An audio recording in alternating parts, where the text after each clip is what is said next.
મિત્રો, તમને વિનંતી છે કે આજના દિવસે આ માં ગંગાની પવિત્ર કથાને જરૂર સાંભળજો અને બીજા લોકોને પણ સંભળાવજો, જેથી આપણે પુણ્યના ભાગીદાર બનીએ અને બીજા લોકોને પણ આ માં ગંગાની કથા સાંભળવાનો અવસર મળે. તો ઓમ નમઃ શિવાય. હર હર ગંગે. જય જય ગંગે.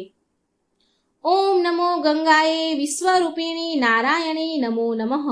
અર્થાત હે ગંગા મૈયા, આપ વિશ્વરૂપિણી છો, નારાયણી સ્વરૂપિણી છો. ગંગા મૈયા, આપને વારંવાર નમસ્કાર છે, વંદન છે. દિવસ છે. આ દિવસે માતા ગંગાનો પુનર્જન્મ થયો હતો એવું મનાય છે, જેને ગંગા જયંતી કે ગંગા અવતરણ પણ કહીએ છીએ આપણે.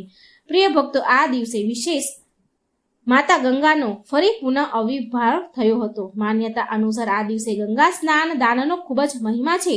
આ દિવસે મિત્રો ગંગાજીમાં સ્નાન કરવાનો ખૂબ જ મહિમા છે, પણ હરેક વ્યક્તિ ગંગાજીમાં નદીમાં જઈને સ્નાન નથી કરી શકતો. હરેક વ્યક્તિ આ દિવસે ગંગા સ્નાન ન કરી શકે તો આપણા ઘરે જે પણ પાણી આપણા ઘરે આવે છે એમાં પાણીમાં અમુક ગંગાજીના ટીપા નાખી દઈએ તો પણ આપણને ગંગા સ્નાન બરાબર પુણ્ય મળે છે. ગંગા સ્નાન કર્યું કહેવાય છે.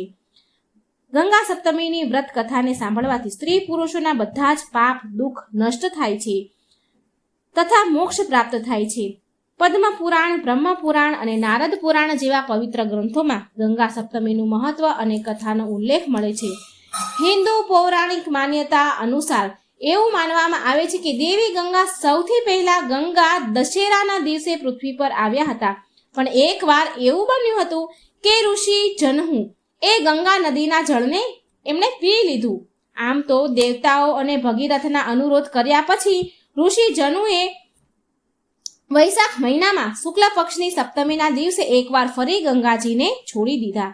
ત્યારથી આ દિવસને ગંગા સપ્તમીના નામથી ઓળખાય છે એવું મનાય છે અને આ દેવી ગંગાના પુનઃજન્મનું પ્રતીક છે.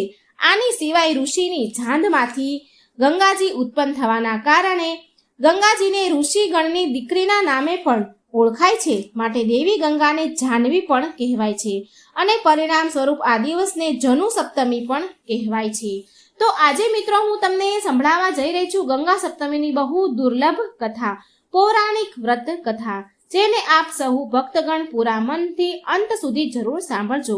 પૌરાણિક શાસ્ત્રો અનુસાર વૈશાખ માસ શુક્લ પક્ષની તિથિમાં ગંગા સ્વર્ગલોકથી શિવ શંકરની જટામાં આવ્યા હતા, માટે આ દિવસને ગંગા સપ્તમીના રૂપમાં માનવામાં આવે છે. આ દિવસે ગંગાજીની ઉત્પત્તિ થઈ.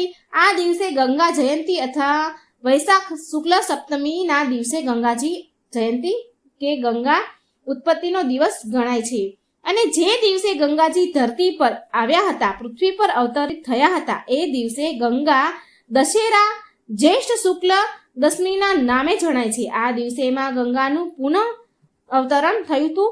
આ દિવસે માં ગંગાનું પૂજન થાય છે. ગંગા સપ્તમીના દિવસે આ પવિત્ર અવસર પર ગંગાજીમાં ડૂબકી લગાવવાથી મનુષ્યના બધા જ પાપ ધોવાઈ જાય છે અને મનુષ્યને અંતે મોક્ષ મળે છે. આમ તો ગંગા સ્નાનનું અલગ જ મહત્વ છે, પણ આ દિવસે સ્નાન કરવાનું ખૂબ જ વધારે મહત્વ છે. મનુષ્ય બધા જ દુઃખોથી મુક્તિ પામે છે આ દિવસે સ્નાન કરવાથી. પુરાણોમાં કહેવાયું છે ગંગા સાતમના દિવસે ગંગા નદીમાં સ્નાન કરવા અને ગંગા સપ્તમીની કથા સાંભળવાથી મનુષ્યના 10 પાપોનું હરણ થઈને અંતમાં મુક્તિને પ્રાપ્ત થાય છે. આ દિવસે દાન પુણ્યનું વિશેષ મહત્વ છે. શાસ્ત્રમાં ઉલ્લેખ છે કે જીવનદાયિની ગંગામાં સ્નાન અને નર્મદાના દર્શન અને મોક્ષદાયિની શ્રીપ્રાના સ્મરણ માત્રથી જ મોક્ષ મળી જાય છે. અહીં સુધી કે પુરાણો અનુસાર ગંગા વિષ્ણુજીના અંગૂઠામાંથી પ્રગટ થયા છે, અંગૂઠામાંથી નીકળ્યા છે, જેનું પૃથ્વી પર અવતરણ ભગીરથના કારણે કપિલ મુનિના શ્રાપ દ્વારા ભસ્મ થયેલા રાજા સગરના 60,000 પુત્રોની અસ્થિઓનો ઉદ્ધાર કરવા માટે થયો હતો. ત્યારે એમના ઉદ્ધાર માટે રાજા સગરના બધા જ ભગીરથે ઘોર તપસ્યા કરી માતા ગંગાને પ્રસન્ન કરી ધરતી પર લાવ્યા હતા. અને અન્ય એક પૌરાણિક કથા અનુસાર ગંગાજીના જન્મ બ્રહ્મદેવના કમંડળમાંથી થયો હતો અને બીજી એક માન્યતા એવી છે કે વામન રૂપમાં રાક્ષસ બલિ રાજાને બલિથી સંસારને મુક્ત કરવા માટે બ્રહ્મદેવે ભગવાન વિષ્ણુના ચરણ ધોયા અને આ જળને તેમને કમંડળમાં ભરી લીધું હતું. ગંગા માતાને લાવ્યા હતા.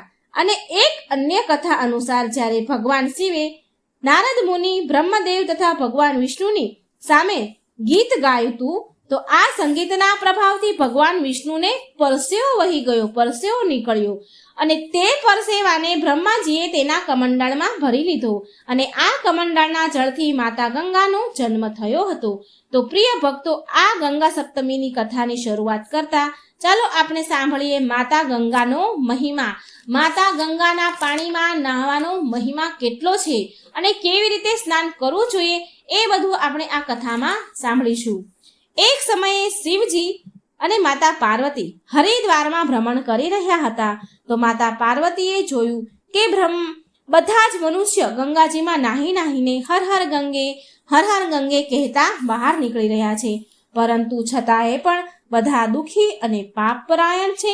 ત્યારે પાર્વતીજીએ બહુ આશ્ચર્યથી શિવજીને પૂછ્યું કે હે પ્રભુ, ગંગામાં આટલી વાર સ્નાન કર્યા પછી પણ તેમના આ મનુષ્ય દુઃખી છે, એના પાપો ધોયા નહીં, એના પાપો અને દુઃખોનો નાશ કેમ ન થયો?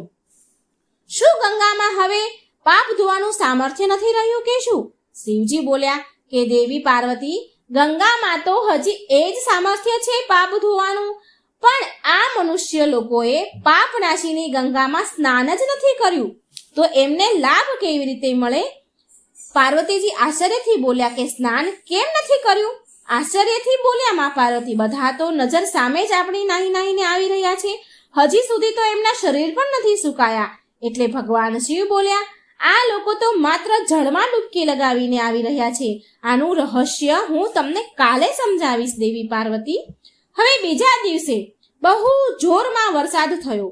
ગામોમાં, શેરીઓમાં, ગલીઓમાં કીચડ ભરાઈ ગયા.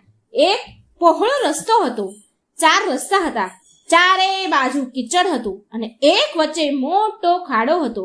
શિવજીએ તેમની લીલાથી એક વૃદ્ધ માણસનું રૂપ ધારણ કર્યું અને દયાળુ બન્યા. મજબૂર થઈને ખાડામાં જઈને એવી રીતે પડ્યા કે જેવી રીતે કોઈ મનુષ્ય ચાલતા ચાલતા ખાડામાં પડી ગયો હોય અને બહાર નીકળવા માટે કોશિશ કરી રહ્યા હોય પણ છતાં પણ બહાર નીકળી ન રહ્યો હોય.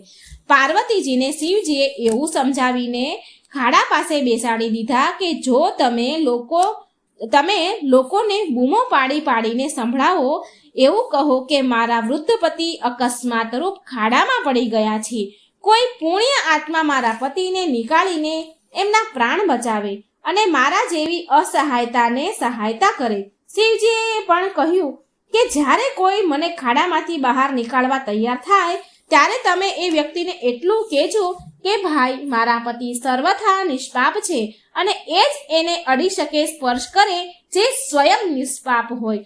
જો તે નિષ્પાપ હશે તો જ એ ખાડામાંથી બહાર નીકાળી હશે અને જે તો નિષ્પાપ નહીં હોય, પાપી હશે, તો એને હાથ લગાવતા જ તે બળીને ભસ્મ થઈ જશે. એ દિવસ ગંગા સપ્તમીનો દિવસ હતો. હવે જુઓ, પાર્વતીજીએ તથાસ્તુ કહી ખાડાના કિનારે બેસી ગયા અને આવા જવા વાળા લોકોને બૂમો પાડીને શિવજીએ શીખવાડેલી વાત કહેવા લાગ્યા. ગંગામાં નાહીને લોકોના ટોળા આવી રહ્યા હતા. સુંદર સ્ત્રીને જોઈને, આમ બેસેલી જોઈને કેટલાય લોકોના મનમાં પાપ જાગ્યું, કેટલાય લોકોને શરમ અને ડર લાગ્યો અને કેટલાય લોકોને ધર્મનો ભય થયો, કેટલાય લોકોને કાનૂનનો ડર લાગ્યો અને કેટલાય લોકોએ તો પાર્વતીજીને એ પણ કહ્યું કે મરવા દેને આ ડોસાને, કેમ આના માટે રડી રહી છે? આગળ અમુક દયાવાન પુરુષ હતા